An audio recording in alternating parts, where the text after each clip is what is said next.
Di lereng Bukit Zaitun, malam semakin turun. Langit Yerusalem mulai bertabur bintang, sementara kota di bawah sana memantulkan cahaya lampu-lampu minyak yang berkelip di antara rumah-rumah batu.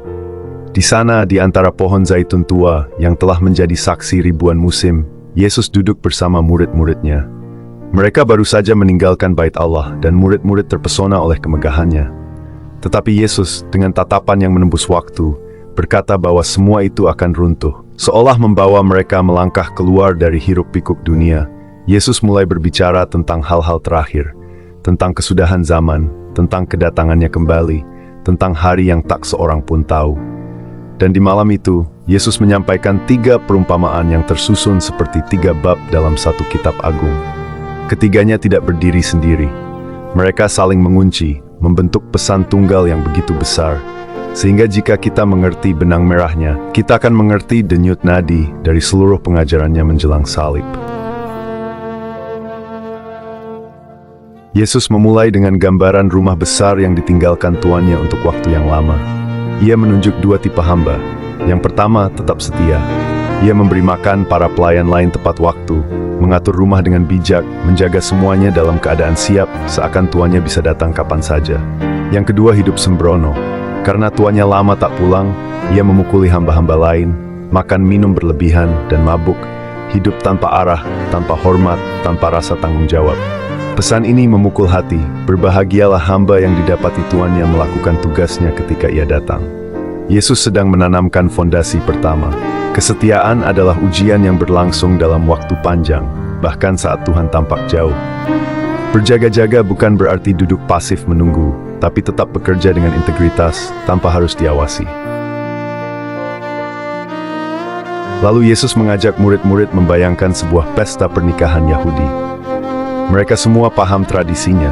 Mempelai pria akan datang menjemput mempelai wanita di malam hari, diiringi sorak-sorai, musik, dan lampu-lampu pelita. Gadis-gadis pengiring akan berdiri di depan rumah, pelita menyala, menanti rombongan mempelai. Mereka adalah simbol kehormatan dan kesiapan keluarga mempelai wanita. 10 gadis itu semuanya diundang.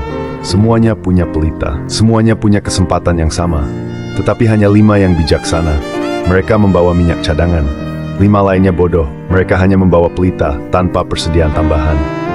Larut malam, mempelai itu datang. Gadis-gadis bijaksana mengisi minyak dan masuk bersama rombongan. Gadis-gadis bodoh panik, pergi membeli minyak, dan ketika kembali, pintu sudah tertutup rapat. Mereka mengetuk, memohon, tapi dari dalam terdengar jawaban yang membekukan. Sesungguhnya aku tidak mengenal kamu. Di sini, Yesus menegaskan sesuatu yang lebih dalam dari sekadar berjaga. Siaplah, dengan kesiapan batin yang tak bisa dipinjam atau diwariskan. Minyak dalam pelita adalah simbol kehidupan rohani yang dihidupkan oleh Roh Kudus. Doa, iman, dan ketaatan yang dibangun hari demi hari. Tak seorang pun bisa memberikannya kepadamu di saat terakhir. Dalam tradisi, membagi minyak akan memadamkan semua pelita dalam makna rohani. Meminjam kehidupan rohani orang lain adalah mustahil. Yesus menutup rangkaian ini dengan cerita seorang tuan yang akan pergi jauh, mempercayakan hartanya kepada 3 hamba. 1 mendapat 5 talenta, 1 2, 1 lagi 1 talenta. Yang mendapat 5 dan 2 talenta mengusahakannya, menggandakan yang dipercayakan. Yang mendapat 1 talenta menguburnya, takut mengambil risiko, dan mengembalikannya apa adanya. Ketika tuan itu kembali, ia memuji hamba-hamba yang setia. Baik sekali perbuatanmu itu, hai hambaku yang baik dan setia. Masuklah ke dalam sukacita tuanmu. Tetapi hamba yang malas menerima hukuman bukan karena ia mencuri atau merusak, tapi karena ia tidak melakukan apa-apa. Di sini, Yesus membuka lapisan terakhir. Kesetiaan yang sejati selalu menghasilkan buah.